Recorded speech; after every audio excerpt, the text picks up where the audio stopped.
আসসালামু আলাইকুম। কেমন আছো তোমরা সবাই? আমি জাকারিয়া, আর তোমরা দেখছো আমাদের জাপানি ভাষা শেখার সিরিজ। আজকের এপিসোডটা হলো লেসন 3, মানে 3 নম্বর পাঠ। আজকের টপিক হলো তুমি জাপানে গিয়ে কিভাবে পথ চিনবে, জায়গা খুঁজবে আর কোনো জিনিসের দাম জানবে। এই 3টে জিনিস জানলে তুমি জাপানে গিয়ে একদম হারিয়ে যাবে না, ইনশাআল্লাহ। তো চলো শুরু করি।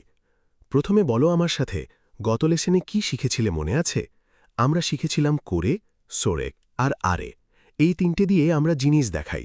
করে মানে এটা, সোরে মানে ওটা, আর আরে মানে ওইটা। আজকে আমরা সেই একই সিস্টেমে জায়গা দেখাবো, শুধু শেষে রের জায়গায় আসবে কো। শোনো মনোযোগ দিয়ে। প্রথমটা হলো কোকো। কোকো, এটা মানে এখানে, মানে আমি যেখানে আছি আমার কাছে যে জায়গা সেটাই কোকো। উদাহরণ, কোকোয়া কিউশিৎসুদেস, মানে এখানেই ক্লাসরুম।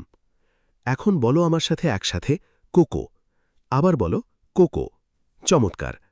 দ্বিতীয়টা হলো সোকো।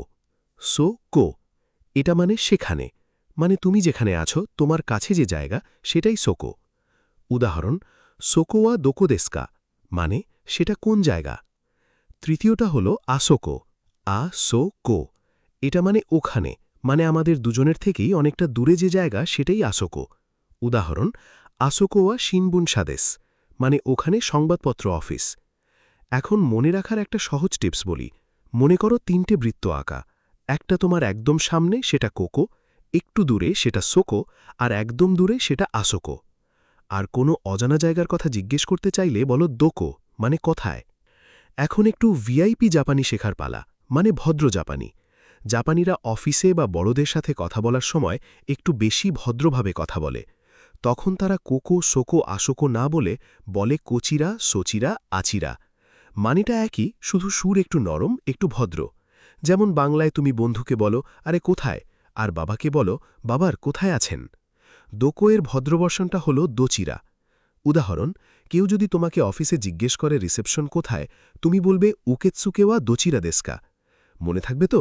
দোকো সাধারণ, দোচিরা ভদ্র। এখন শিখব একটা সুপার কাজের প্যাটার্ন। ধরো তুমি কাউকে বলতে চাও ব্যাংকটা ওখানে আছে, বা টয়লেটটা ডান দিকে আছে। এই আছে বোঝাতে জাপানিতে বলা হয় আরিমাসু। সূত্রটা মনে রাখো, বস্তু প্লাস ওয়া প্লাস জায়গা প্লাস নি প্লাস আরিমাসু।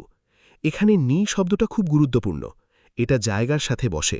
ইংরেজিতে যেভাবে অ্যাট বা ইন ব্যবহার করো ঠিক সেভাবে। উদাহরণ দেই, মনে করো তোমার ফোনটা টেবিলের ওপর আছে। জাপানিতে বলবে কেতাইওয়া তুকুয়েনো উয়েনি আরিমাসু। কেতাই মানে মোবাইল ফোন, তুকুয়ে মানে টেবিল, উয়ে মানে ওপরে, নি আরিমাসু মানে আছে। আরেকটা উদাহরণ, লিফট কোথায়? সেলসম্যান বলবে এরেবেতাওয়া আসোকনি আরিমাসু, মানে লিফট ওখানে আছে। এখন শিখব দিক বোঝানোর শব্দগুলো। এগুলো মুখস্থ করে নাও, কারণ এগুলো ছাড়া জাপানে পথ খুঁজতে পারবে না। উপরে উয়ে, নিচে সীতা, ডানে মিগি, বামে হিদারি, ভেতরে নাকা, বাইরে সোতো, পাশে তোনারি, কাছে চিকাকু, সামনে মায়ে, পেছনে উশিরো। একটা বাক্যে দিক ব্যবহার করে দেখাই। ধরো ব্যাংক কোথায়? কেউ বলবে গিঙ্কো বা সোকোনো মিগিনি আরিমাসু, মানে ব্যাংকটি সেখানে ডান দিকে আছে।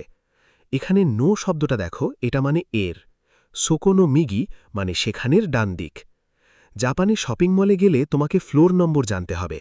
জাপানিতে তলা বোঝাতে বলে কাই। 1 তলা ইক্কাই, 2 তলা নিকাই, 3 তলা সাংগাই। একটু থামো, 3 তলায় খেয়াল করো, সাংকাই না বলতে হবে সাংগাই। কাইয়ের জায়গায় গাই হয়ে যায়। এটা জাপানি উচ্চারণের নিয়ম। 4 তলা ইয়োনকাই, 5 তলা গোকাই। আর যদি প্রশ্ন করতে চাও কত তলায়, তাহলে বলো নানকাই ডেস্কা। উদাহরণ, কেউ জিজ্ঞেস করল রেস্টুরেন্ট কত তলায়, সে বলবে শকুদোয়া নানকাই ডেস্কা, আর উত্তর হবে হয়তো সাংগাই দেস, মানে 3 তলায়। এখন শিখব সবচেয়ে দরকারি কথা, দাম কত। জাপানিতে দাম জিজ্ঞেস করতে বলো ইকুরা দেস্কা। শুধু এই একটা বাক্য মুখস্থ থাকলে দোকানে গিয়ে যে কোনো জিনিসের দাম জানতে পারবে। পুরো বাক্যে বলতে চাইলে কোনো ক্যামেরা বা ইকুরা দেস্কা, মানে এই ক্যামেরাটার দাম কত। সেলসম্যান হয়তো বলবে নিমান গোসেন এন দেস। নিমান মানে 20,000, গোসেন মানে 5,000, এন মানে ইয়েন, তাহলে মোট 25,000 ইয়েন। দাম বোঝার জন্য কিছু সংখ্যা শিখে রাখো। হিয়াকু মানে 100, সেন মানে 1000, মান মানে 10,000। এখন আমরা একটু প্র্যাকটিস করব। আমি বাংলা বলবো, তুমি জাপানিতে বলার চেষ্টা করো। তারপর আমি উত্তর বলবো। প্রশ্ন ১, কিভাবে জিজ্ঞেস করবে টয়লেট কোথায়? উত্তর, তৈরেওয়া দোকোদেস্কা। প্রশ্ন ২, কিভাবে বলবে ব্যাংক এখানে আছে? উত্তর, গিংকোওয়া কোকোনি আরিমাসু। প্রশ্ন ৩, কিভাবে জিজ্ঞেস করবে এই জিনিসের দাম কত? উত্তর, কোরেওয়া ইকুরাদেস্কা। প্রশ্ন ৪, কিভাবে বলবে অফিস ৩ তলায়? উত্তর, জিমুশোবা সাংগাইদেস। দারুণ করছো। চলো শেষে একটু সামারি করি। আজকের লেসনে আমরা কি শিখলাম সেটা এক নজরে দেখে নেই। ১, জায়গা দেখানো। কোকো মানে এখানে, সোকো মানে সেখানে, আসোকো মানে ওখানে, আর প্রশ্ন করতে দোকো মানে কোথায়। ২, ভদ্র ভার্সন। কোচিরা, সোচিরা, আচিরা, আর ভদ্রভাবে প্রশ্ন করতে দোচিরা। ৩, অবস্থান বলা। বস্তু প্লাস ওয়া প্লাস জায়গা প্লাস নি প্লাস আরিমাসু।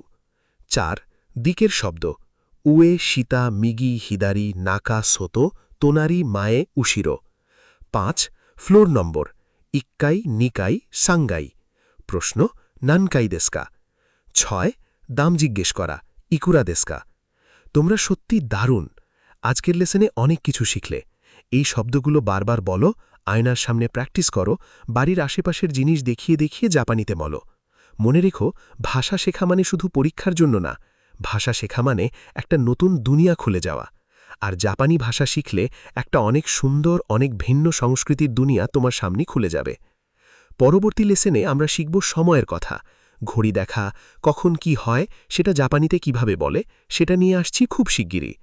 ভালো থেকো সবাই, সুস্থ থেকো, আর জাপানি শিখতে থাকো। আল্লাহ হাফেজ।